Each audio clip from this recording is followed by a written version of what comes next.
Bahujan Samaj party की राष्ट्रीय अध्यक्ष और पूर्व मुख्यमंत्री मायावती चुनावी मोड में दिख रही हैं। 9 अक्टूबर को पार्टी संस्थापक कांशीराम की पुण्यतिथि पर हुई रैली में उन्होंने बसपा में जोश भरा था। इसके बाद से ही मायावती बैठक पे बैठक कर रही हैं। इसी क्रम में रविवार को पार्टी की समीक्षा बैठक की गई। इसमें मायावती के भतीजे आकाश आनंद भी शामिल हुए। आकाश आनंद ने बसपा सुप्रीमो के पैर छूकर आशीर्वाद लिया। वहीं बैठक के दौरान मायावती ने पार्टी पदाधिकारियों को जरूरी दिशा निर्देश दिए। इस मीटिंग में मायावती ने 9 अक्टूबर की रैली की सफलता का जिक्र करते हुए कहा कि उत्तर प्रदेश के गांव-गांव में लाखों लोगों ने जिस जोश और उमंग का परिचय देते हुए बसपा का साथ दिया है, वही भावना अब अन्य राज्यों में भी फैलनी चाहिए, ताकि बाबा साहेब का समानता आधारित कल्याणकारी राज्य का सपना साकार हो सके।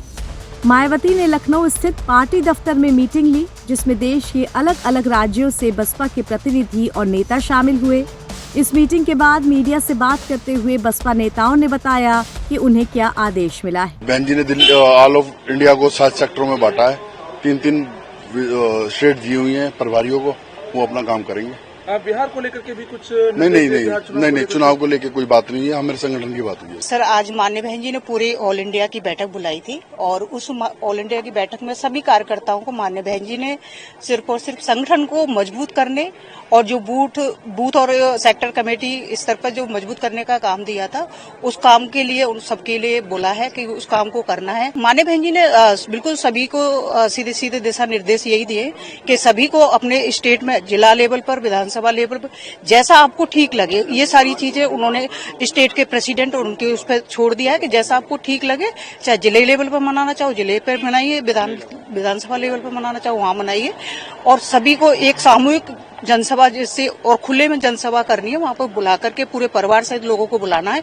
बहन जी ने समझाया है कि पार्टी को कैसे आगे ले जाना है, बूथ सदर की कमेटियां कैसे बना के और अपने कैडर कैंप करके लोगों के बीच में जाना है।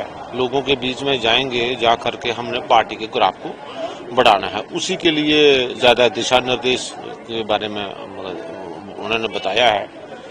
बाकी ये बताया हम जैसे बहन जी का भी आगे जन्मदिन आएगा, कैसे बनाना है, उसके लिए मतलब ये चीजें उन्होंने बताई है। आदरणीय बहन जी आज हमारे बीच में आए और आगे की क्या रणनीति है, किस तरह से हमें पार्टी को आगे बढ़ाना है, वो सारी बातें रखी गई। और 9 अक्टूबर को जो रैली किया गया था, वो रैली बहुत ही अच्छी और सक्सेसफुल हुई है।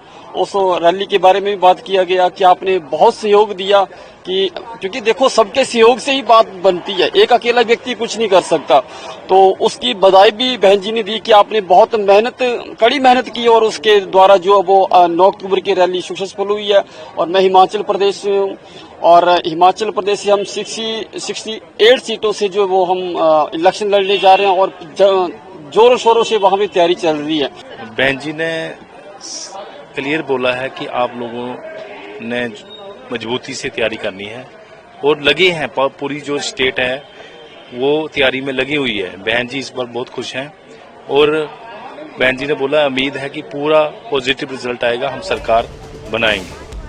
बताते चले कि 9 अक्टूबर को बसपा की महारैली में मायावती ने सीएम योगी और राज्य की बीजेपी सरकार की तारीफ करके सबको चौंका दिया था। साथ ही पूर्व की सपा सरकार और अखिलेश यादव पर वो खूब बरसी थी।